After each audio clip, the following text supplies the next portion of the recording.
여러분 안녕하십니까? 시사팩토리 100.3 김유리입니다. 울산 CBS는 취임 1주년을 맞은 자치단체장들을 초대해 그동안의 소회와 주요 정책을 들어보는 시간을 마련하고 있습니다. 오늘은 그 첫 시간으로 지난해 지방선거에서 8년의 정치 공백을 딛고 광역단체장에 취임한 김두겸 울산시장을 모시고 시정에 대해 얘기 나눠보도록 하겠습니다. 지금 나와 계십니다. 안녕하십니까? 네, 반갑습니다. 울산시장입니다.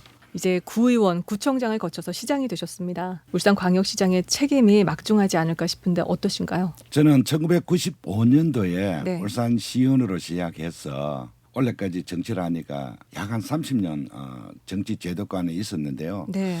이 기초위원을 하든 기초단체장을 하든 개념은 똑같아요. 사실은 시민을 위해서 일하는 것이고 또 시민으로부터 선출받은 분들이고 그래서 일의 그 크기는 똑같지만은 제가 이 광역시장이 되고 보니까 일의 무게는 확실히 차이가 나더라. 굉장히 무거운 어깨를 진 것 같아요. 기초위원이나 기초단체장을 할 때는 네. 그냥 똑같이 시민을 위해서 하는 행위지만은 네. 주어진 업무를 행하는 행위고 광역단체장은 이걸 계획하고 수립하고 거기에 따라서 시민의 모양의 형태가 달라져 네. 버리니까 더 멀리 봐야 되는 거죠. 또. 그럼요. 미래지향적으로도 봐야 네. 되고 하다 보니까 굉장히 어깨가 무겁더라. 그래서 영향이 추출하지도 않고 이래서 굉장히 더 좀 무거운 어깨를 느끼고 다만 이제 극복하는 건 있습니다. 답은 현장에 있다. 그래서 부족함을 메꾸기 위해서 늘 시민 곁으로 지금 달려가고 있다는 말씀을 드립니다. 네, 잘 알겠습니다. 그러면 시장님께서 지난 1년 동안 이룬 가장 큰 성과는 뭐라고 생각하세요? 자랑하려면 뭐 한이 없는데 네. 우선 시민들이 이 성과 느끼는 성과하고 또 제가 시정을 펼치면서 자랑하고 싶은 거 조금은 괴리가 있더라고요. 저는 이제 개인적으로는 기업 유치를 약 한 14조 정도 했다. 네. 그러니까 기업 유치라는 게 일자리 창출에 여러 가지 연동이 되지 않습니까? 그리고 그린벨트를 좀 완화하는데 이 권한을 지방정부로 가져왔다.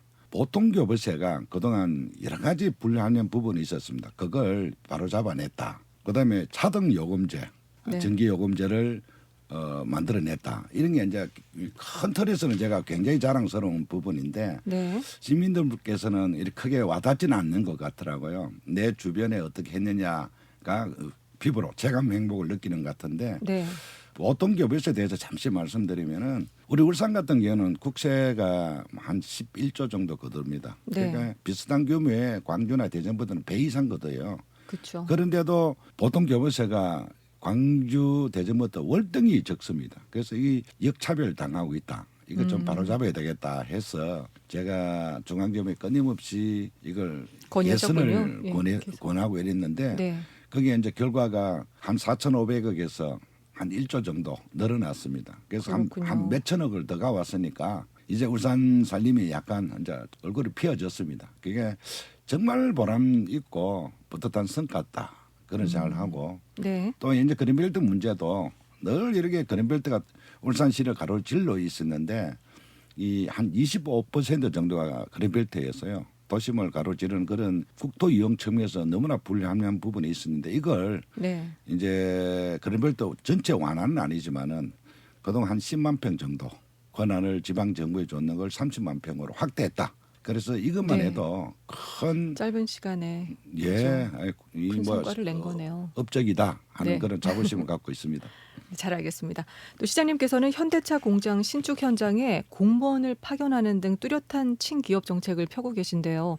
배경이 되는 철학이 있으실까요? 그 정치나 행정의 가장 큰 거는 국민을 등 따시게 배부리게 해주는 행위입니다. 네. 그게 이제 무향상 무향심인데 국민을 등 따시고 배불러야 국가에 대한 충성심, 사회에 대한 가치관, 도덕관이 생기는 것인데 작금의 울산은 그렇게 말은 부자지만 부자가 아닙니다. 이 안을 들여다보면은 아주 힘든 곳이 또 울산이에요. 여러 가지 원인을 살펴보면은 네. 이 결론적으로 일자리 창출입니다. 그렇죠. 일자리가 없어서 떠나는 네. 겁니다. 거기에 뭐 교육도 있을 것이고 어르신도 있을 것이고 주거 환경도 있을 것이고 여러 가지 있겠지만은 가장 근본은 일자리를 어떻게 만들어내느냐. 그게 인구 유출도 막을 수 있는 거고 울산이 재도약할 수 있는 방안입니다. 그래서 제가 잠시 언급했지만 그린벨트를 완화해서 기업을 유치해야 되겠다. 네. 그래서 울산을 떠났던 뭐 양산이나 외동이나 경주 쪽으로 갔던 협력업체들도 다시 울산을 불러들여야 되겠다. 네. 그 싸게 돌려면 그린벨트 좀 완화해야 된다. 싸게 제공해 줘야 된다.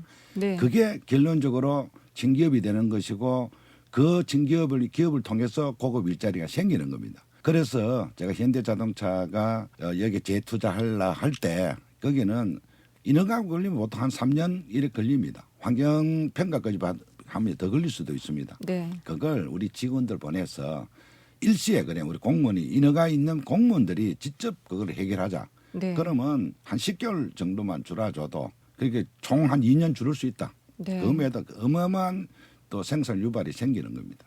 기업의 부담도 줄고 네. 적어지고 그래서 공무원을 파견하고 전향적으로 기업 유치에 제가 네. 나서고 또 도움을 줘야 되겠다 싶어서 그런 친기업 행위를 정책을 했습니다. 펴고 계시는 거죠. 네. 그리고 또 어떻게 보면은 1호 공약인 그린벨트 해제랑 굉장히 맞닿아 있는 거잖아요. 잠시 아까 말씀드렸는데 그린벨트는 정말 절실합니다. 우리 울산 같은 경우에는 도심을 중간을 딱 가로로 지르고 있었어요. 네. 이 그린벨트가 근본 목적은 도시의 무분별한 확장을 막기 위해서 그린벨트가 조성이 됐는데 지방은 소멸 그런 지역들입니다. 울산도 외에는 아닙니다. 소멸 지역인데 네. 확장은커녕 사람이 없습니다. 떠나는 지역입니다. 그런데 그린벨트가 아직까지 이렇게 존치하고 불합리한 방법으로 있다는 것은 국토 이용 측면에서도 맞지 않습니다. 그래서 정부에 끊임없이 제가 그린벨트를 완화해달라. 권한을 지방 정부에 이양해달라 이렇게 요구를 했는데 다행스럽게 이 그동안 정부가 갖고 있는 그 권한을 지방 많이 이양되었습니다. 일례로 우선 광역단체장은 한 10만 평 정도를 그동안 권한을 갖고 있었는데 네. 지금 한 30만 평으로 확대가 됐다는 말씀을 드리고 네. 또 덧붙여서 연담화라는 게 있습니다. 연담화라는 것이 도시가 너무 이렇게 네. 편창한다든지 너무 좁아 붙은 것을 막기 위해서 하는 부분인데 네. 이런 부분까지도 완화를 해달라 하는 거 요구를 했는데 이런 모든 부분이 아마 공약 1호도 이루어지면은 정부에서도 전향적으로 생각을 하고 지방 정부의 권한을 많이 이양해줬다. 이게 네. 큰 성과고 또 이렇게 해야 네. 우리 울산이 새롭게 도약할 수가 있습니다. 그게 많은 기업들 유치를 할 것이고 네. 기업이 유치를 하면은 고급 일자리가 생깁니다. 그러다 보면 인구 유출도 줄일 수가 있고 그런 것들이 모여야 우리 울산의 내수시장도 형성이 되는 겁니다. 선순환이 될 것이다. 경제의 선순환을 이루기 위해서는 반드시 일자리가 필요하다. 네. 기업 유치가 필요하다. 최고 전 단계가 그린벨트부터 해제다. 해제하는 것이다. 네. 그렇게 됐습니다. 그리고 앞서 말씀을 하셨는데 최근 통과된 분산에너지 활성화 그 특별법도 시장님께서 공을 들인 사업인데 또 덕분에 친기업 정책이 또 한층 더 성과를 낼 것으로 기대가 됩니다. 어떤가요? 분권 전기 분권 활성화법이라는 게 네. 일반인들 잘 몰라요. 쉽게 말하자면 생산지가 좀 사야 된다 이야기입니다. 전기는 울산에서 생산합니다. 원전을부터 네. 제일 크지 않습니까? 여러 가지 그렇죠. 뭐 또 있지만은 이 생산되는 전기가 저 수도권 서울까지 갑니다. 그러면 가는 과정에 있어서 송정탑을 가다 보면 시설비가 들지 않습니까? 송정탑을 통해가 전기가 가다 보면 유실이 됩니다. 전기가 자동으로. 그러한 요금들이 다 책정돼서 전기 킬로당 얼마, 원가 얼마 이렇게 측정이 되게 네. 다시 이제 전 뭐 산업체든 우리 일반인들에게 요금이 책정이 되는 부분인데 울산 같은 건 억울하잖아요. 생산지가 여긴데. 그러네요. 그러면은 그 생산지가 좀 사야 되니까 이걸 시장 경제 논리에 맞게 해달라고 제가 요구를 했습니다. 사실은 네. 그 2006년도 구청장 시절부터 제가 이걸 주장을 해왔는데 시장이 돼서 이제 가시적으로 네. 성과를 냈는데 지난달 5월달에 차등 요금제가 네. 통과를 했거든요. 했는데 이제 우리 울산시가 해야 할 역할은 하위 법령을 만들어야 됐습니다. 아니 이제 이런 차등 요금제가 활성화법이 이제 통과를 했으니까 이제 실제적으로 어떻게 할 것이냐. 우리가 원전에서 전기가 발생하면은 그것을 네. 생산된 걸 한전을 통하지 안 하고 가까이 있으니까 바로 기업이 전기를 꼽아버리면은 네. 사게 계약할 수 있지 않습니까? 그래서 그러한 부분을 우리가 하위 법령으로 만들어야 되겠다. 만들면서 차등 요금제에 따른 특구도 울산이 먼저 지정을 하자. 우리가 발의하고 우리가 여러 가지 역할을 했으니까 그러네요. 아마 시민도 뭐 기업도 시민 당연히 혜택을- 사야 되고 예. 기업도 당연히 전기가 사야 되죠. 그래서 네. 하위 변경이 하고 나면은 아마 머리 몰라도 전기가 많이 소요되는 기업체들이 있어요. 반도체라든지 데이터 센터라든지 네. 이런 2차 전지. 예, 네. 뭐 2차 전지라든지 이런 기업들은 오지 말아야 돼. 이제 기업들이 자연적으로 전기가 생산되는 지역으로 옵니다. 네. 그래서 지방 소멸도 큰 막을 수 있는 큰 역할을 할 것이다. 자동 요금제가 네. 큰 역할을 할 것이고 뭐 시민들이 당연히 요금 좀 싸게 쓰는 건 당연한 그렇죠. 거고 네. 그래서 이는 계기로 해서 수도권 일극화를 막을 수 있는 방법도 될 것이고 울산이 자동 요금제 특구를 제일 먼저 지정을 받으면은 우리가 지정받고 시행을 하다 보면은 전국 시행하다 보면 여러 가지 착오가 일어날 수 있습니다. 네. 울산이 시범으로 하면서 여러 가지 문제점을 보완해가 전국을 확대해야 되지 않겠느냐. 네. 그래서 첫 수혜 지역이 울산이 돼야 된다. 해서 그것까지도 제가 지금 준비하고 있다는 말씀을 드립니다. 그렇군요. 잘 알겠습니다. 또 울산의 수건 사업인 울산 의료원 건립이 또다시 예타에 가로막혔다는 그런 이야기가 있는데 이를 두고 일각에서 울산시 책임론도 나왔거든요. 이에 대한 대책과 또 앞으로의 계획 갖고 계신가요? 울산은 공공 의료 서비스 또 그런 시설들이 참 부족합니다. 그동안 늘 이렇게 제외되었던 지역이 울산인데 네. 울산시의 뭐 책임론은 글쎄 그거는 뭐 온당치 않는 말씀 같고 지난 정부 때 이게 이제 거론이 되고 시행이 됐던 부분인데 그때도 이 예타가 안 난 거 다 알고 있었습니다. 그래서 문재인 정부 때 또 우리 송철호 CM 때 예타 면제 사업을 하려고 그렇게 정부에 노력을 해도 네. 그게 무산돼 버렸습니다. 그래서 그렇지만 시장이 돼가 발기돼가 와가 보니까 공공 의료 서비스는 부족하니까 이거 꼭 필요하겠다 싶어서 저 역시 뭐 더 뛰었죠. 네. 지난 이미 송철호 시장 공약 사항인데도 안 됐다. 대통령 문재인 대통령 공약 사항도 안 됐는데 네. 이거는 한번 해보자 싶어서 네. 저도 열심히 했죠. 했는데 뭐 일간에서는 김덕겸 시장이 내가 안 했는 거로 이야기하던데 예. 전혀 아니다는 거. 전 정부에서 공약이가 전 정부에서 했는데도 안 됐다. 그렇지만 제가 이 꼭 필요한 시설이라서 저도 열심히 뛰었는데 네. 무산이 됐습니다만은 현재 쉽게 말하면 KDI 예타가 안 나왔습니다. 네. 안 나왔는데 예비 타당성 조사. 예, 네. 예타가 안 나왔는데 그 뭐 충분히 일리는 있죠. 지방은 예타가 받기가 쉽지 않습니다. 이걸 지어놓고 과연 네. 몇 명이 이용하겠느냐.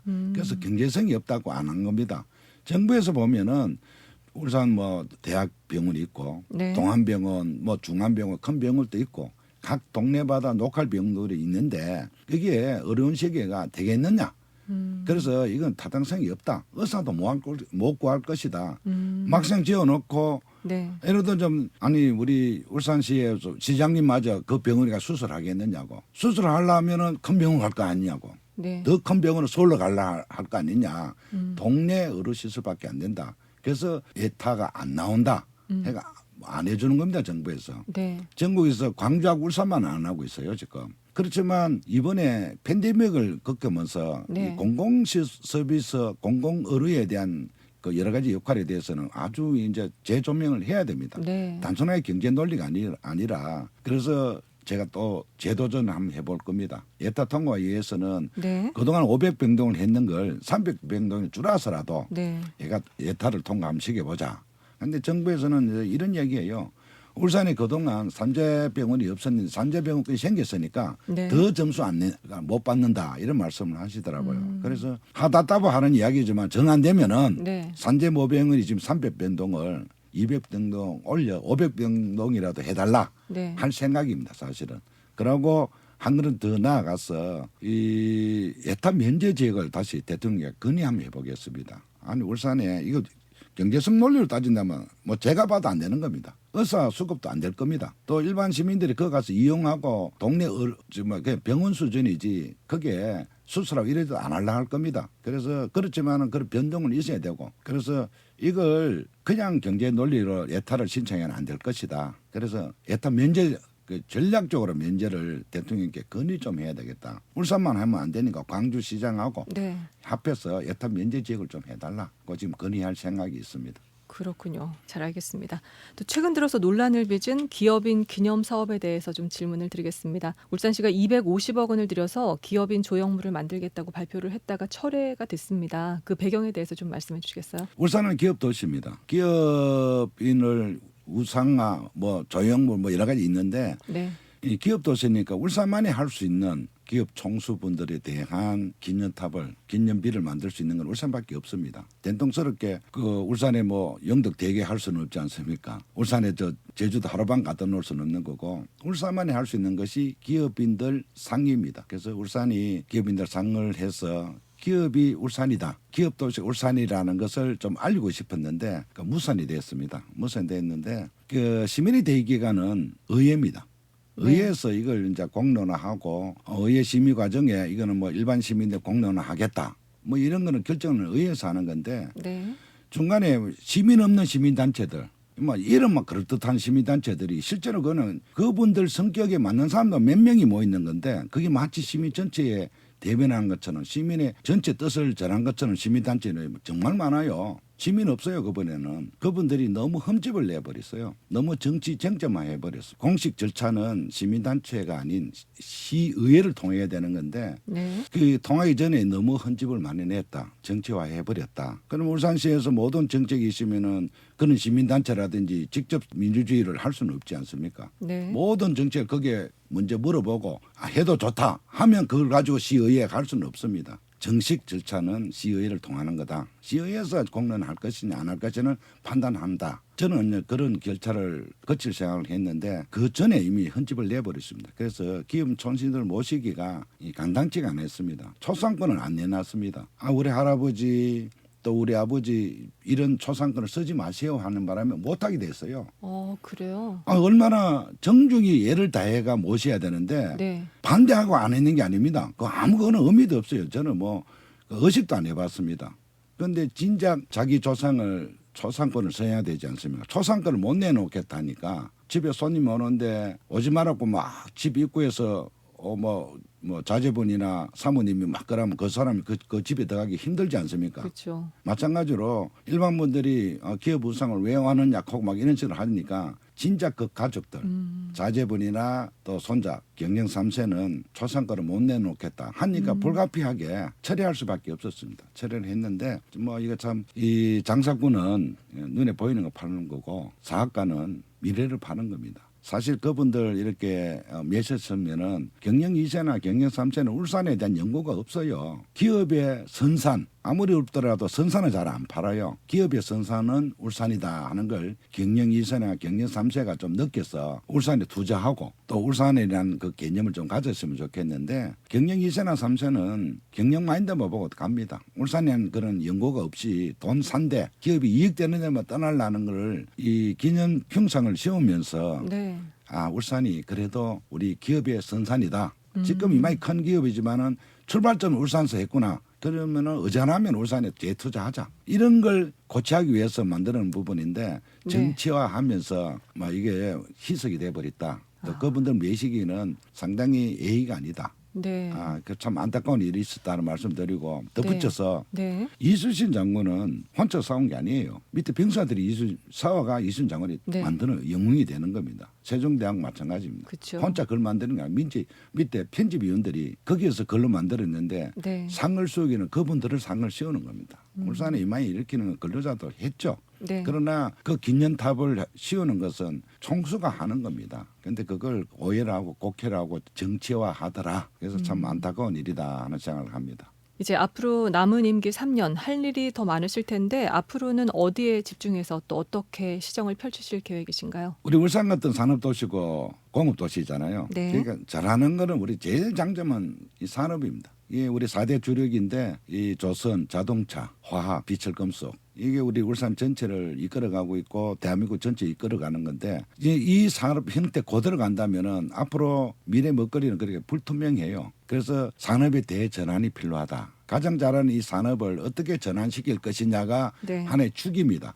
여기는 우리가 장점은 바이오, 네. 또 뭐 계룡, 메디칼 뭐 여러 가지 거기에다가 특히 AR 또 거기다 수소, 2차 전지 이런 산업에 대해 전환이 있지 않으면 우리가 새로운 60년을 맞이하기는 힘들 것이다. 그래서 산업의 대전환을 위해서 울산시에서는 뭐 기술이다 하면 거기에 대한 여러 가지 R&D 사업이라든지 이런 부분을 최선을 다하고 있다 하는 말씀드리고 또 새로운 한 축은 문화입니다. 너무 울산이 산업에만 의존하는 도시라서 이 투트랙으로 가야 된다. 하나는 산업, 하나는 문화다. 그래서 문화도 산업의 개념을 여자. 문화가 아니고 문화 산업으로. 네. 이 안에는 관광체육을 포함해서 새로운 하나 산업축을 만들어야 되지 않겠느냐. 네. 그래서 앞으로 3년 동안은 남아있는 게 하나는 산업과 하나는 문화의 문화산업. 추구를 네. 이끌어야 울산이 편안하게 갈 것이다. 그러니까 외국 같은 예를 들더라도 산업축이 무너지면은 네. 디토리도처럼 디폴트 상태에 들어가는 겁니다. 네. 그래서 산업만 너무 의존해서는 안 된다. 투트랩으로 안전한 울산을 만들어가겠다 하는 그런 생각입니다.